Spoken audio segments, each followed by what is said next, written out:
চলো গাইস, আজকে আমি আমার লেখার স্কুলে যে খাতাতে লেখি আর পড়ি এই খাতাতে আজকে আপনাদেরকে দেখাবো। দেখুন, এটাকে ম্যাথ বুক, এটা আমার কম্পিউটার বুক,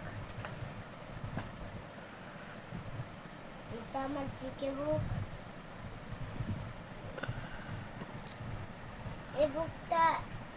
এই বুকটাতে আগে আমি লিখতাম, বা এটার কি শেষ এটাকে লেখা দেবো খাতা। এটা ইংলিশ খাতা, এটা অঙ্ক খাতা। চলো আমরা আপনাদের সাথে আমার আজকে আর কিছু নেই স্কুলের ব্যাগে? না, আর শুধু কলম আছে। আমার আর্টের বই আজকে শেয়ার করবো দাদা যাচ্ছি। তো আমার ভাই আনতে আনতে তো আপনারা একটু ওয়েট করতে পারেন। হ্যাঁ দেখুন, আমি আজকে বাড়ির খাতা দেখাবো।